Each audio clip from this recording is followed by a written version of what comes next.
अभी से एग्जैक्ट 2 साल पहले की बात है। रसिया और यूक्रेन के युद्ध को शुरू हुए हुए कुछ महीने ही हुए थे और शुरुआत में रसिया यूक्रेन की धरती को लगातार एकदम तेजी से कब्जा रहा, लेकिन उसके बाद यूक्रेन का भयंकर कमबैक होता है और यूक्रेन पश्चिमी देशों की मदद से लगातार टैंकों को ध्वस्त करता है रसिया के। यूक्रेन हर रोज दर्जनों टैंक ध्वस्त कर रहा था रसिया के। मैं यहाँ 1-2 टैंक की बात नहीं कर रहा हूँ, दर्जनों टैंक, जी हाँ दर्जनों टैंक यूक्रेन हर रोज ध्वस्त कर रहा था रसिया। जबकि पूरी दुनिया की सबसे ताकतवर अगर टैंक की बटालियन किसी देश के पास है तो वो रसिया के पास है। उसके बावजूद यूक्रेन लगातार ध्वस्त कर रहा था रूसी टैंकों को और दर्जनों के भाव में टैंक को ध्वस्त कर रहा था। और देखते ही देखते कुछ ही महीनों में यूक्रेन ने रसिया के सैकड़ों सैनिकों को मार गिराया था। रसिया को समझ ही में नहीं आ रहा था कि वो क्या करे, और वो ऐसा कर पा रहा था एक छोटी सी टेक्निक को यूज करके। मैरिज में जो वीडियो शूटिंग के लिए जो ड्रोन्स का इस्तेमाल होता है उसमें छोटे छोटे वारहेड लगा करके वो रूसी टैंकों को उड़ा रहा था, वो रूसी सैनिकों को मार रहा था, रोज 100 सैनिकों को मार रहा था। रूस को तब समझ में ही नहीं आ रहा था कि वो क्या करे, वो कैसे इन ड्रोन्स का सामना करे, क्योंकि रूस ने कभी आज तक, जी हाँ रूस ने कभी आज तक ड्रोन्स को डेवलप ही नहीं किया, उसका विश्वास ही नहीं है ड्रोन्स के ऊपर।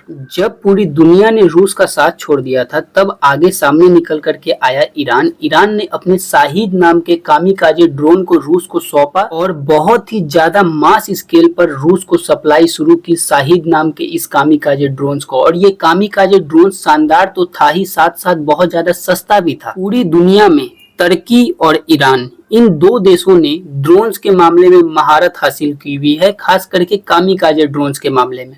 रूस ने इन ड्रोन्स की मदद से यूक्रेन की पूरी आर्मी को पीछे ढकेलना शुरू कर दिया और यूक्रेन के सोल्जर्स को हर दिन चुन चुन के मारना शुरू कर दिया। और सिर्फ यूक्रेन के ही सोल्जर्स नहीं बल्कि पश्चिमी देशों से आए हुए कमांडर, यहाँ तक कि अमेरिका से आए हुए कमांडर तक को रास्ते में ही निपटाना शुरू कर दिया। ये कितनी बड़ी मदद थी इसका अंदाजा आप इसी बात से लगा सकते हैं कि रसिया आज भी यूक्रेन के खिलाफ इन्हीं ड्रोन्स का इस्तेमाल करके यूक्रेन के ऊपर विजय प्राप्त कर रहा है। लेकिन आज जब बात आई है ईरान के एग्जिस्टेंस पर, ईरान जब आज अपनी अस्तित्व की लड़ाई लड़ रहा है, ईरान का जो रेजिमे है, ईरान का जो लीडर है वो कब तक जिंदा रहेगा, वो कब तक रहेगा इसकी कोई गारंटी नहीं। ये पूरा डिपेंड करता है इजराइल और अमेरिका के ऊपर। ईरान का जो रेजिमे है वो कब तक टिकेगा ये किसी को नहीं पता। वो 24 घंटे टिकेगा, 48 घंटे टिकेगा, 72 घंटे टिकेगा या 1 हफ्ते टिकेगा, वो कभी भी खत्म हो सकता है। ऐसे में जब पूरी दुनिया ने ईरान का साथ छोड़ दिया है तब उसका सबसे भरोसेमंद मित्र, सबसे बड़ा साथी पूरी दुनिया में रसिया, वो भी उसे छोड़ कर भागता हुआ दिख रहा है। अभी इस वक्त दुनिया के किसी भी देश के द्वारा ईरान को कोई भी मिसाइल सप्लाई नहीं की गई है, किसी भी एक सिंगल बुलेट तक की मदद किसी भी देश ने ईरान को नहीं की है। ईरान अभी तक पूरे लड़ाई में अपने खुद के दम पर लड़ रहा है। अब आप ये कहेंगे कि रसिया तो खुद यूक्रेन की वार में उलझा हुआ है, वो क्या मदद कर सकता है? जी रसिया बिल्कुल बहुत बड़ी मदद कर सकता है इस वक्त ईरान की।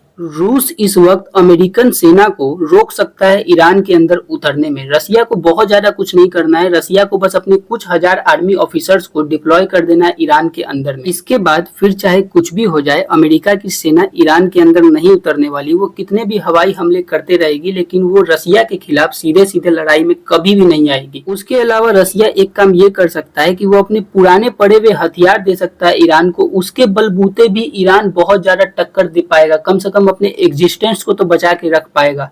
और सबसे इम्पोर्टेंट बात जिसके वजह से मैंने ये वीडियो बनाया, जिसके वजह से पूरी दुनिया और मैं बोल रहा हूँ कि रसिया ने ईरान को धोखा दिया है, वो ये है कि रसिया से ईरान ने एक डील किया था Su-35 और S-400 की। जी हाँ, आपको नहीं पता तो मैं बता दूं कि सुखोई 35 जो कि चाइना के पास भी है और इंडिया के पास उसका छोटा वाला वर्जन सुखोई 30, Su-35 ईरान ने खरीद रखा है रसिया से। जी हाँ, पेमेंट हो चुकी है ऑलरेडी। S-400 और Su-35 दोनों की डील हो चुकी है, पेमेंट हो चुकी है, लेकिन अभी तक एक भी सप्लाई नहीं मिला है। ऐसे में रसिया कुछ मदद ना करे, बस वो काम करे जिसकी उसने पेमेंट ले रखी है। बस Su-35 और S-400 कुछ मात्रा में ही अगर डिलीवर कर दे तो यकीन मानिए ईरान पूरा गेम पलट सकता है। लेकिन देख करके ऐसा लगता नहीं है कि ऐसा कुछ भी रसिया करने वाला है और रसिया कहीं से भी इस युद्ध में ज्यादा इंटरेस्टेड है या इंटरफेयर करना चाहता है। और यकीन मानिए दोस्तों, अगर रसिया नहीं आएगा तो कोई और देश, दुनिया का कोई भी देश ईरान की मदद के लिए नहीं आएगा। ऐसे में देखना होगा